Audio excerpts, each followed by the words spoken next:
Maggi বেরিয়ে গেল। উফ, গরমে পুরো পচতে যাচ্ছি জানো, আমার হাঁটা হয়ে গেছে। এখন দেখি টুকটাক কিছু কাজ যদি সারতে পারি। আর হ্যাঁ, গুড মর্নিং, কেমন আছো তোমরা সবাই? আজকে হচ্ছে বুধবার, আর এখন বাজে ওই 7:15 মতো। 15 কি 20-র দিকেই যাচ্ছে। আজকে বাপির একটু আসতে দেরি হয়েছে, হতেই পারে এই গরমের মধ্যে, বলো। আর পুরো মানে চড়া রোদ জানো। চলো তোমাদেরকে একবার দেখাই বাইরেটা যে কি অবস্থা। সূর্যের তেজ দেখো, দেখেছো? গাছপালাগুলো পুরো ঝলসে যাচ্ছে। এই একটু আধটু পাতা নড়ছে, এতে আর কি হবে বলো। আর আমার এই গাছকে দেখো, শুধু যত্ন আর ভালোবাসা, তার প্রতিদান ও দিচ্ছে। এইভাবে সতেজ হয়ে দাঁড়িয়ে আছে, কি দারুণ লাগছে। চলো টুকটাক কাজগুলো সেরে ফেলি, যতটা হয় আর কি। এই ডাস্টিংগুলো একটু করে নিই। আর এত গরম না, মানে বেশি কাজ করাও যাচ্ছে না জানো তো। তোমাদেরও নিশ্চয়ই সেম অবস্থা, তাই না? গুড্ডি চলে যাওয়ার পর থেকে এই টিভিটা একদমই অকেজো হয়ে গেছে। কেবল কানেকশানও কেটে দিয়েছি। আমার না টিভি দেখার একদম অভ্যেস নেই, তাই জন্যে এই মুছে মুছেই শুধু রাখি। আর কি করব বলো।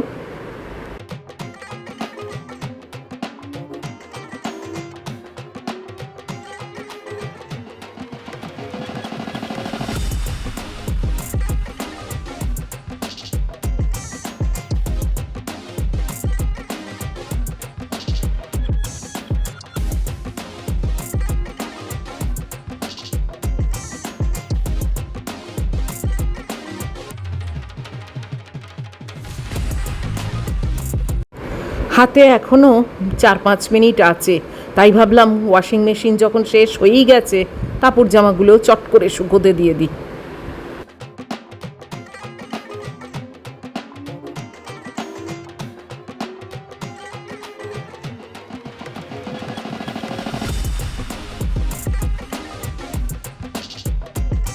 এসে গেছি রান্নাঘরে।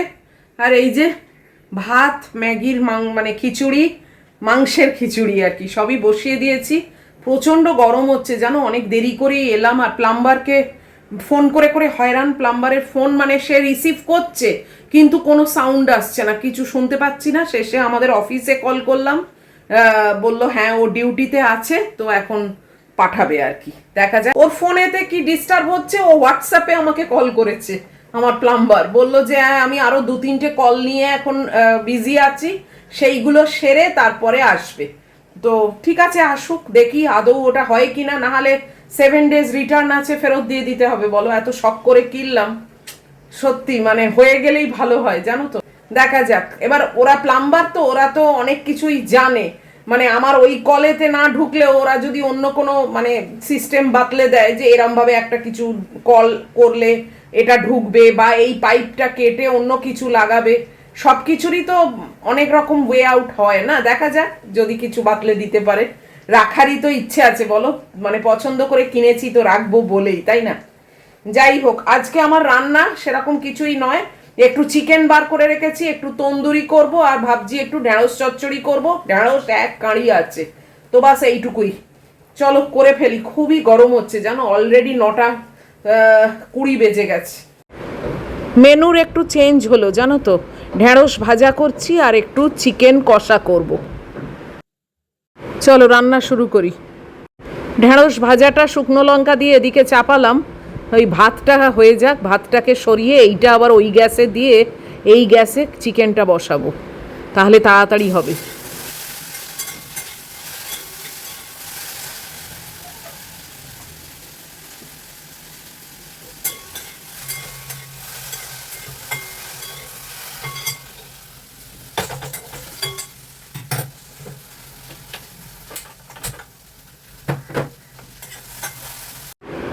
ঢেঁড়সটা সরিয়ে দিয়েছি, এবার চিকেন করব।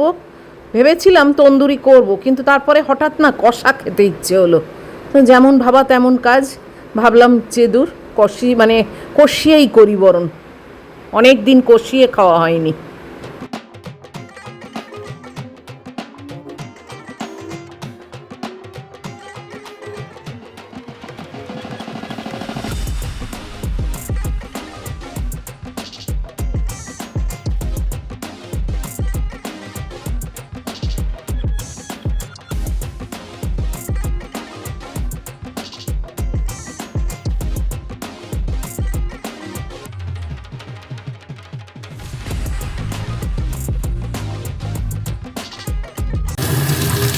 ব্রেকফাস্টের ব্যবস্থা করছি এবার।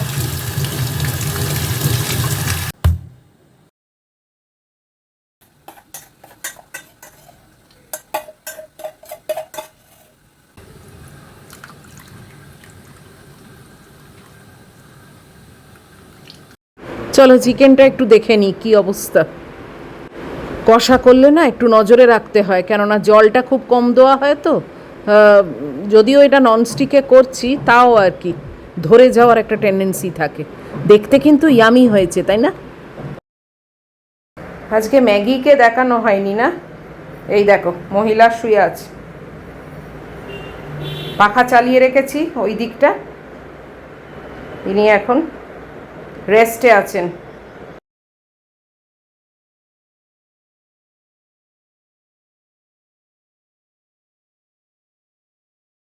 ব্রেকফাস্ট খেতে বসার আগে ম্যাগির খাবারটাকে আগে এই বোলেতে নিয়ে ফাঁকার তলায় রাখবো, জানো তো, যাতে ঠান্ডা হয়ে যায়, তবে আবার মিক্সিতে পেস্ট করব। আর আজকে মহিলার গলায় একটা জিনিস পরিয়ে খাওয়াবো, দেখাবো তোমাদের যখন পরাবো।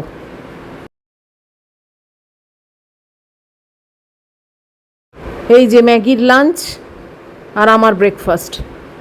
চলো, পুরো পচতে গেছি, চোখ মুখের অবস্থা খুবই খারাপ। ব্রেকফাস্টটা খেয়ে নিই। উফ, আবার প্লাম্বার কখন আসবে কে জানে, আরও আগে কল করলে হতো, জানো তো। এই দেখো ম্যাগির গলার বিপ নিয়েছি একটা, ওকে খাইয়ে দিতে হয় তো, তো এই গলায় যাতে না পড়ে তাই জন্যে এই বিপটা পরে ও খাবে। দেখেছো? এই দেখো, তোমাদের দেখিয়ে দিলাম নতুন জিনিস, কেমন হয়েছে বলো। এটাতে কি হবে না, ওর এই গলার কাছে পড়বে না, আর এটা ওয়াশেবল। এই যে ওর ভাত এখানে পেস্ট করে নিয়ে এসেছি। ম্যাগির ভাত খাওয়া শেষ, এখন জল খাচ্ছেন উনি। গা হাত পা মুছিয়ে দিয়েছি, কিছুই লাগেনি, ওই পায়ে মানে হাতে একটু পড়েছিল নি। ম্যাগির তো খাওয়া দাওয়া, গা মোচা, জল খাওয়া সব হয়ে গেল জানো, কিন্তু আমি এখনো চান করতে ঢুকতে পারছি না, কেননা আমার সেই প্লাম্বার আসবে। এই মাত্র কল করলাম, বললো এখনো 20 মিনিট বাদে আসছি। বলো, এখন তো চান করতে ঢুকতে পারবো না, তাই জন্য আবার ওয়েট করি। আর এর অবস্থা দেখো, এ খেয়ে দে এখন নেচে নেচে বেড়াচ্ছে, বুঝতে পেরেছে কেউ আসবে, বাস হয়ে গেছে। এই যে এটা বার করেও রেখেছি, দেখি কি বলে। কি যে সমস্যায় পড়েছি, এখন আমি অফিসে কল করেছি, বলেছি যে আমার ফোন কেটে দিচ্ছে, আপনি ওর সঙ্গে কন্ট্যাক্ট করে আমাকে বলুন যে ও কখন আসবে। আমি চান করতেও পাচ্ছি না, কিছু না, কি করব বলো। আর ভদ্রতা, সে যদি আমার সঙ্গে না করতে পারে আমি কি করব। অফিসে আমি কমপ্লেন দিলাম, কেননা এরকমভাবে গরমের মধ্যে ওয়েট করা তো যায় না। না, বলে দিক যে হ্যাঁ আমার একটু দেরি হবে, ঠিক আছে কাজ করুক, আমি তো বলছি না যে সব ফেলে আমার কাছে ছুটে আসুক। আমি তাহলে চানটা সেরে নিই, তাই না? ঝুলিয়ে রাখার তো কোনো মানে হয় না। হ্যালো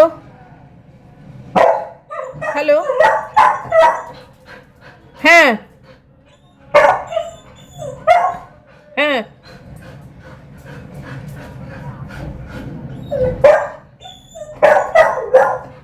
মানে এখনই আসছে?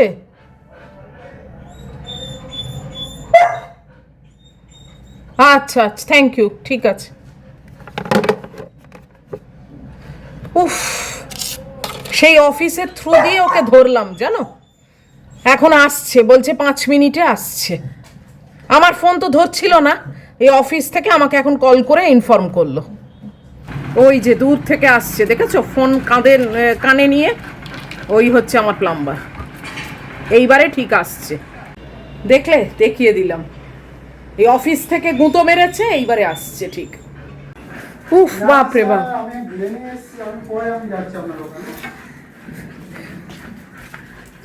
ওই ভেতরের বাথরুমে চলো, ভেতরের বাথরুমে। হ্যাঁ, সে তো আমার নেই। এই যে কলটা লাগানো আছে না, হ্যাঁ, এই কলটা এমনি বিপ কল লাগবে, যেমন যে ওয়াশিং মেশিন যে বিপ কলগুলো হয় না, হ্যাঁ, ওই বিপ কল লাগবে। তাহলে কি আরেকটা কল লাগাবে পাশে? এই কলটাকে আউট করতে হবে বা না আমি এই কল আউট করবো কি করে, তো আমার নিজের চান টান করতে লাগে। তাহলে আপনি একটা কাজ করুন, এই কাজ একটা কাজ করা যায়। এই প্রবলেম সলভ হয়ে গেছে জানো, এই যে এইটাকে এই রকম ভাবে চেপে ঢোকাতে হবে, এই যে পাইপে আটকে, আর এইভাবে জল পড়বে, দেখেছো? এই যে এইভাবে চান করাবো। তো আমি এসে গেছি নিজে চান করতে, তো চলো এখন আমি চানটা করে নিই, তারপর আসি। আজকে প্রচুর দেরি হয়ে গেছে, আর গরমে পুরো পচতে গেছি। আমার এখানে কাজ বলো মাত্র বোধহয় 5-7 মিনিট লেগেছে, তার জন্যে এতক্ষণ ধরে ওয়েট করলাম। কি বলবো, আসলে কিছু পেতে গেলে তো এরকম কষ্ট করতেই হয়, তাই না? চলো যাকগে, আমার যে মানে শখের জিনিসটা, ওর গিফটটা, এটা যে কার্যকরী হয়েছে এটাই হচ্ছে বড় কথা। টাইম তো ঠিক আছে, চলো না হয় একটু দেরি করেই চান করব। চলো পরে আসছি। 12:35 অ্যাট লাস্ট আমি চান করে ফ্রেশ হতে পারলাম। উফ, যাই হোক খুবই খুশি লাগছে, কেননা মন থেকে কিছু জিনিস চাইলে না, সেটা যদি তুমি পাও তাহলে দেখবে একটা অন্য আনন্দই হয়, তাই না? তো যাই হোক, খুব আশা করেছিলাম যেন হয় পাইপটা, কিছুই নয় কিন্তু তাও একটা ওর জন্মদিনের গিফট, সেটাকে আবার রিটার্ন করে দেবো, মনটা খারাপ হয়ে যেত। তো খুবই খুশি। আর এই ভিডিওটা এই অবধি রাখছি আজকে। এত অবধিও যদি তোমাদের ভালো লাগে তাহলে প্লিজ একটা লাইক, শেয়ার, কমেন্ট আর সাবস্ক্রাইব করো। নিশ্চয়ই ফিরে আসবো আবার পরের ভ্লগে। টিল দেন তোমরা খুব ভালো থাকবে, খুব সাবধানে থাকবে। Love you all.